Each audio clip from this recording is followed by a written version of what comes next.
Warahmatullahi wabarakatuh. Perkenalkan, nama saya Alfrida Palangda, NIM 210205501012. Di sini saya akan menjelaskan mapping mengenai multilevel NaN dan NOR. Yang pertama, saya akan menjelaskan mengenai gerbang NaN dan NOR. Gerbang NaN terdiri dari dua atau lebih dari masukan dari sebuah sinyal keluaran. Semua masukan harus berharga tinggi untuk menghasilkan keluaran rendah. Yang kedua, gerbang NOR memiliki dua atau lebih dari dua sinyal masukan, tetapi hanya satu sinyal keluaran untuk memperoleh keluaran tinggi. Semua masukan harus berkeadaan rendah, artinya NOR hanya mengenal masukan yang semua bitnya 0 atau rendah. Gerbang NaN dan NOR merupakan gerbang universal. Gerbang universal merupakan salah satu gerbang dasar yang dirangkai sehingga menghasilkan output yang sama dengan gerbang dasar lainnya. Artinya, hanya dengan menggunakan gerbang NaN saja atau NOR saja dapat menggantikan fungsi dari tiga gerbang dasar lainnya. Yang kemudian multilevel.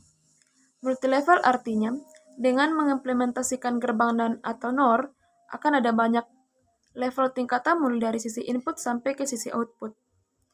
Keuntungan pemakaian NaN saja atau NOR saja pada sebuah rangkaian digital adalah dapat mengoptimalkan pemakaian pada seluruh gerbang yang terdapat pada sebuah IC, sehingga menghemat biaya dan tempat, walaupun sebetulnya NaN dan NOR dapat dibentuk dengan menambahkan NOT di ujung AND dan OR.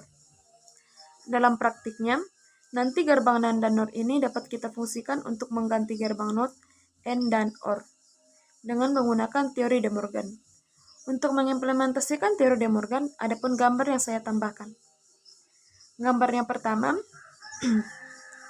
terlihat bahwa gerbang NaN bisa kita jadikan sebagai gerbang NOT dengan cara melakukan penggabungan pada input gerbang NaN. Pada gambar yang kedua, dapat kita lihat bahwa ternyata gerbang NOR pun dapat kita jadikan sebagai gerbang NOT atau inverted dengan cara menggabungkan seluruh inputnya. Yang ketiga, terlihat bahwa jika gerbang NaN pada outputnya kita sambungkan dengan gerbang NaN yang digabungkan inputnya, maka akan berfungsi sebagai gerbang AND. Pada gambar yang keempat, terlihat jika output gerbang NOR kita sambungkan dengan gerbang NOR yang inputnya digabungkan, maka prinsip kerjanya akan sama seperti gerbang OR. Berarti, gerbang NaN bisa difungsikan sebagai gerbang AND dan gerbang NOR dapat difungsikan sebagai gerbang OR. Pada gambar yang kelima, terlihat bahwa tidak hanya gerbang NaN saja yang bisa difungsikan sebagai gerbang AND. Ternyata, gerbang NOR juga dapat difungsikan sebagai gerbang AND dengan cara penyusunan seperti pada gambar yang tertera. Pada gambar yang keenam, terlihat bahwa gerbang NaN bisa juga dijadikan sebagai gerbang OR dengan cara penyusunan seperti pada gambar yang tertera. Untuk mempermudah kita untuk mengingatnya, kita bisa melihat tabel ringkasan gerbang dan NOR.